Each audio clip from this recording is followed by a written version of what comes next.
नमो तस्सा भगवतो अरहतो। नमो बुद्धाय। मैं तनुश्री कश्यप आप सभी का हार्दिक स्वागत करती हूँ हमारे विशेष कार्यक्रम धम्मदीप में। साथियों, कल के भाग में हमने चर्चा की तीनों जटाधारी कश्यप भाई अपने 1000 शिष्यों के साथ त्रिरत्न की शरण लेते हैं, और आज इस श्रृंखला को आगे बढ़ाते हुए हम चर्चा करेंगे तथागत बुद्ध के गया से राजगृह की ओर प्रस्थान करने के बाद वहां पर राजा बिंबिसार से भेंट की। इस विषय पर रोचक जानकारी देने के लिए हमारे मध्य उपस्थित हैं भंते कुशल सुमन जी। आपने बुद्ध दर्शन में उच्च शिक्षा प्राप्त की है तथा आप अनेक सम्मानों से अलंकृत होने के साथ साथ अनेक मंचों से बुद्धिज्म पर अपने विचार रख चुके हैं। तो हम स्वागत करते हैं भंते कुशल सुमन जी का। वंदामी भंते जी, हमारे इस कार्यक्रम धम्मदीप में आपका बहुत बहुत स्वागत। जैसा कि हमारे कार्यक्रम की परंपरा है कि दर्शकों द्वारा भेजे गए प्रश्न जो कि हमारे ईमेल और व्हाट्सएप पर हमें प्राप्त होते हैं, उनमें से कुछ चयनित प्रश्नों को हम यहाँ सम्मिलित करते हैं। तो आज का हमारा पहला प्रश्न आपसे यह है कि 3 जटाधारी कश्यप भाइयों और उनके 1000 शिष्यों की कहानी हमें किस ग्रंथ में प्राप्त होती है? नमो तस्सा भगवतो अरहतो सम्मा सम्बुद्धस्स। नमो तस्सा भगवतो अरहतो सम्मा सम्बुद्धस्स। नमो तस्सा भगवतो अरहतो सम्मा सम्बुद्धस्स। सर्वप्रथम मेरे आचार्य श्री के पुण्य चरणों को कोटि कोटि नमन। फिर मेरे उपाध्याय भंते के पुण्य चरणों को कोटि कोटि नमन। धन्यवाद तनुश्री जी।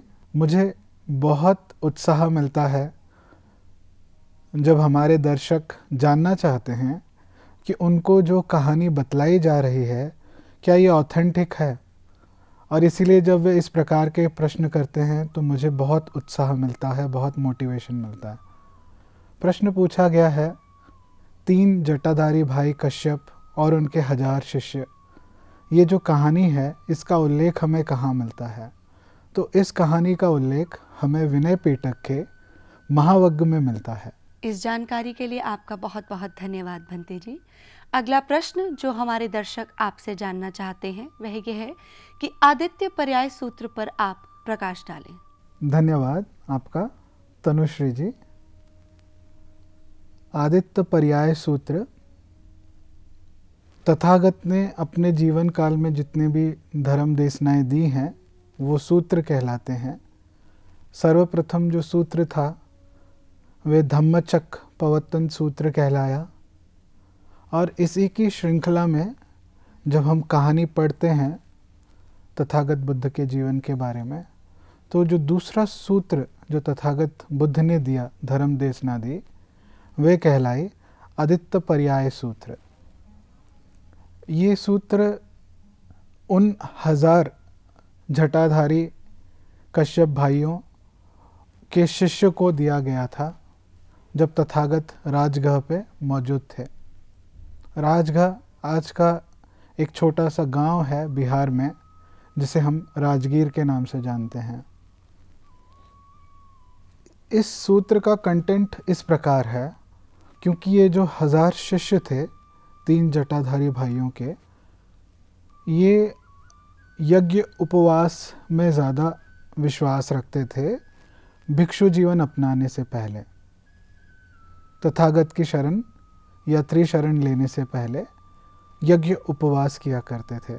तो तथागत हैं, बुद्ध हैं, उनको पता है उनके सामने जो व्यक्ति बैठा है उसको किस प्रकार से धर्म देशना देनी है।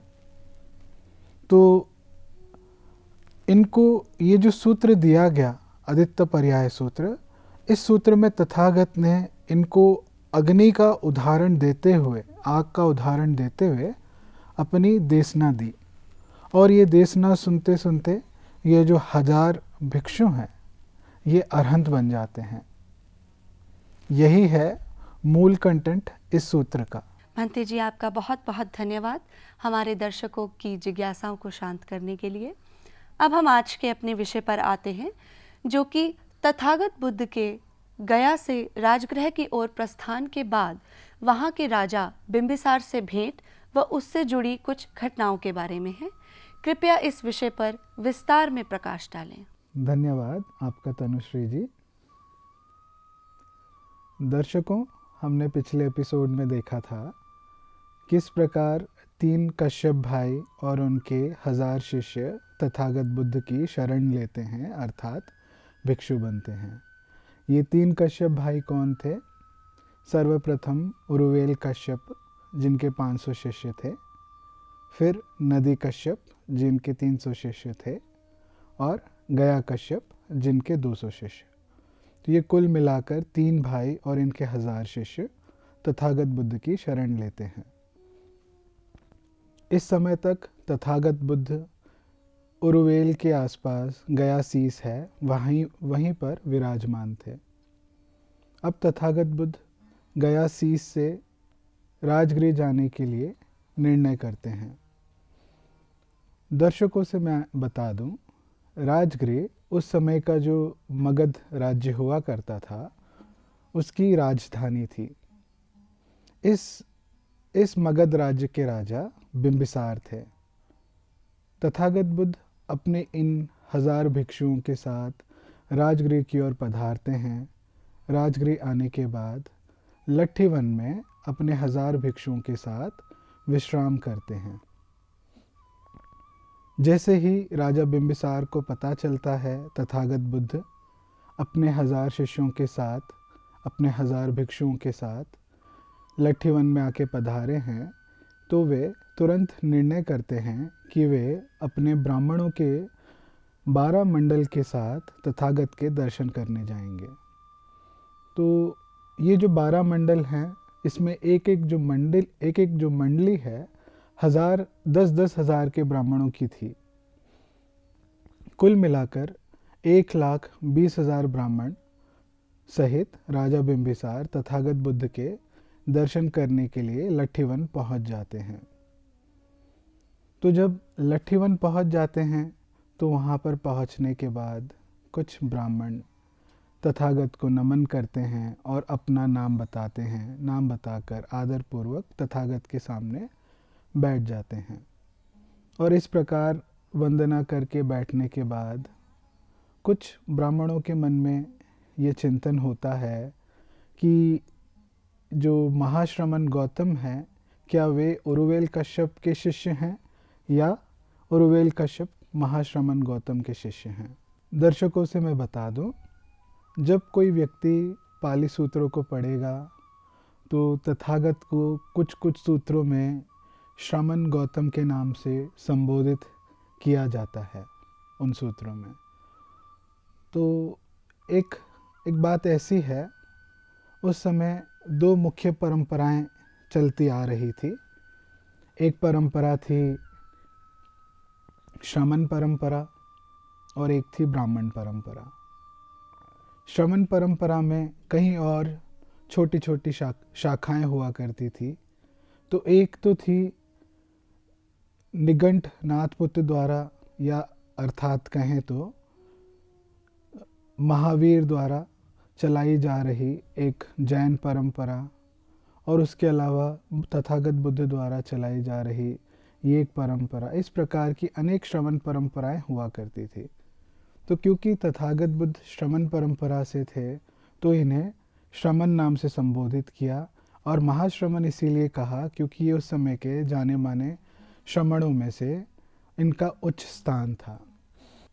तो आगे की घटना का जिक्र हमें विनय पिटक के ही महावग्ग में मिलता है, जहाँ पर तथागत बुद्ध उरुवेल कश्यप से बड़े सुंदर ढंग से पूछते हैं इस विषय पर कि उरुवेल कश्यप, तुम्हें ऐसे क्या पसंद आया जो तुमने अपनी यज्ञ उपवास छोड़ के तुम एक श्रमण बनने का तुमने निर्णय लिया। और इसका बड़ा सुंदर ढंग से उरुवेल कश्यप जवाब देते हैं, और जवाब देने के बाद अपने घुटनों पर बैठकर, एक घुटने पर बैठकर, कंधे पर अपना चीवर को कर कर तथागत के सामने हाथ जोड़कर नमन कर कर कहते हैं, तथागत आप ही मेरे शास्ता हैं और मैं आपका शिष्य हूँ, भिक्षु हूँ। बहुत सुंदर ढंग से इसमें हमको वर्णन मिलता है। और जब ये वारदात हो जाती है तो वहाँ पर बैठे ब्राह्मणों के मन में जो चिंतन था उसका हल हो जाता है। फिर तथागत बुद्ध वहाँ पर मौजूद सभी ब्राह्मणों को अर्थात और साथ ही राजा बिंबिसार को अपनी धर्म देशना देते हैं। जिस प्रकार मैंने पिछले एपिसोड में आप लोगों को बतलाया था, तथागत बुद्ध की देशना इस प्रकार होती है: दान कथा, शील कथा, स्वर्ग कथा। इन कथाओं को देने के बाद वहाँ पर मौजूद जितने भी ब्राह्मण थे उनको तथागत बुद्ध ने 4 आर्य सत्य की देशना दी और सुनते सुनते उनमें से लगभग सभी को धर्म चक्षु जागृत हो जाते हैं। साथ ही राजा बिंबिसार ये श्रोतापन हो जाते हैं। तो श्रोतापन अरहंत तक बनने का सबसे पहला पड़ाव है। कोई व्यक्ति अरहंत बनता है तो उससे पहले उसको 3 और पड़ाव पार करने पड़ते हैं।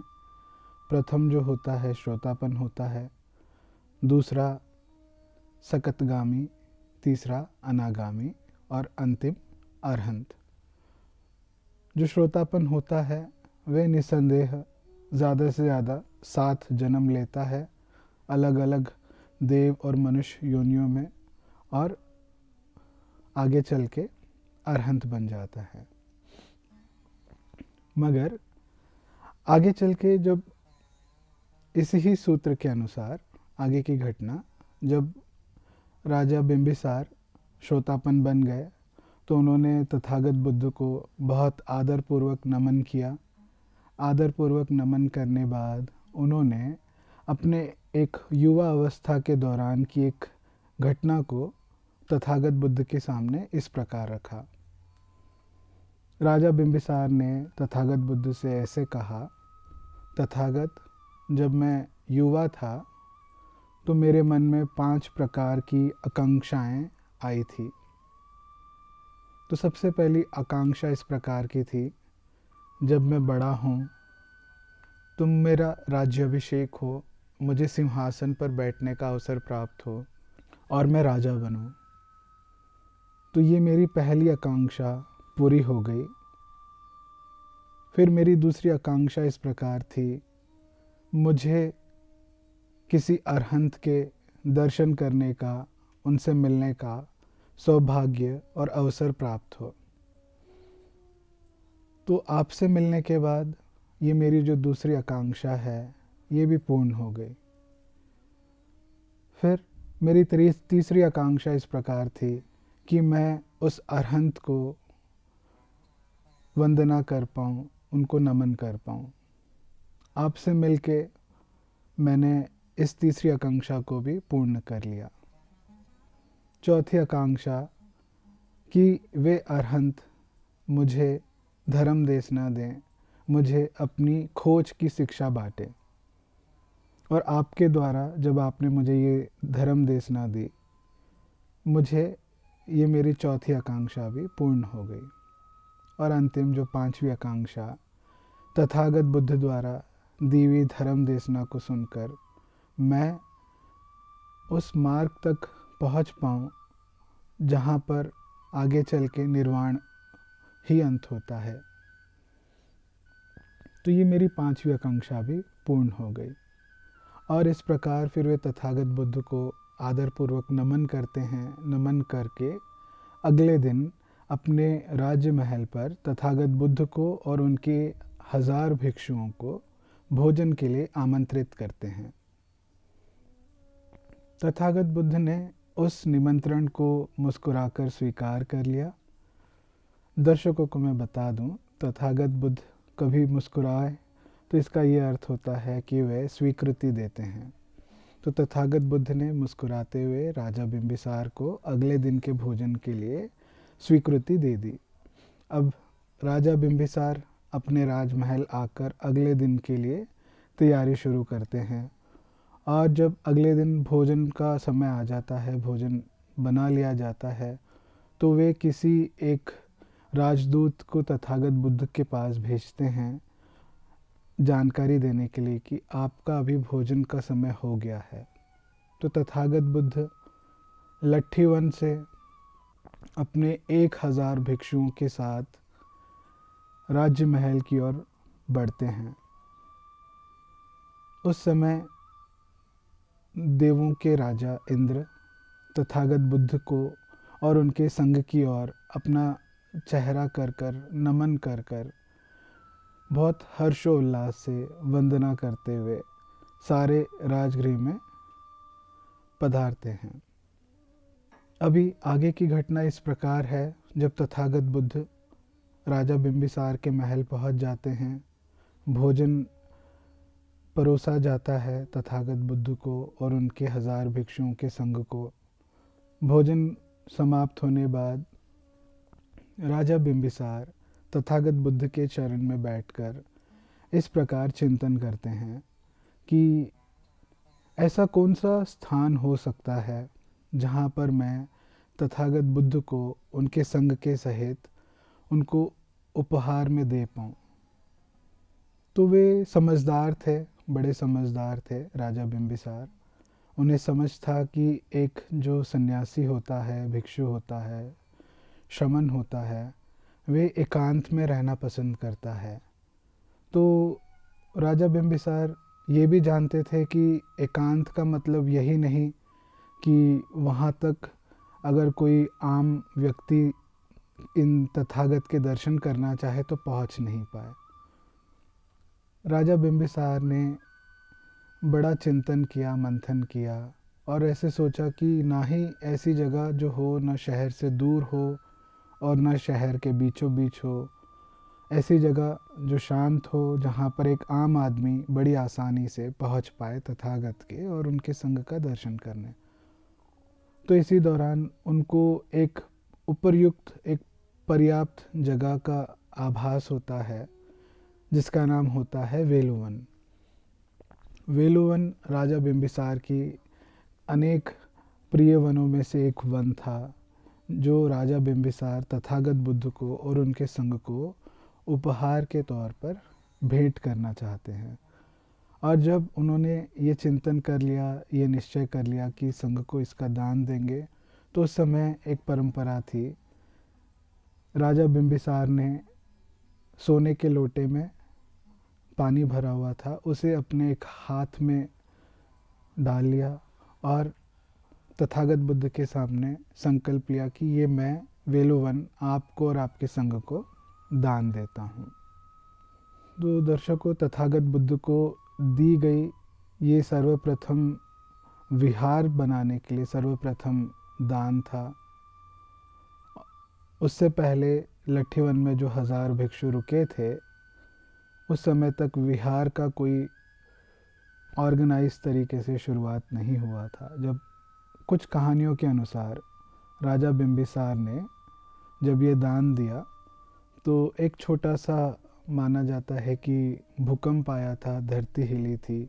ये संकेत था कि ये महापुण्य कर्म किया गया है राजा बिंबिसार द्वारा। तो दर्शकों, आज के एपिसोड में सिर्फ इतना ही। आने वाले एपिसोड में हम चर्चा करेंगे किस प्रकार सारिपुत्र और मोगलान तथागत बुद्ध के शिष्य बनते हैं।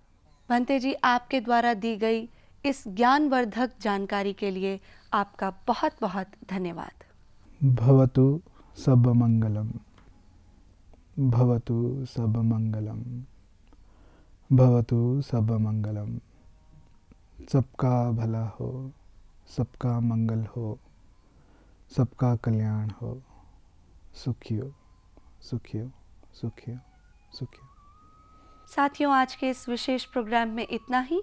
अब समय हो चुका है आज के प्रोग्राम को विश्राम देने का, लेकिन उससे पहले आपको बताते चलें कि आपके मन में जो भी प्रश्न हो वह आप इस प्रोग्राम में पूछ सकते हैं और प्रश्न पूछने के लिए आप व्हाट्सएप नंबर 9639010109 पर अपना प्रश्न भेज सकते हैं या हमारी ईमेल आईडी subharatibuddha@gmail.com पर भेज सकते हैं।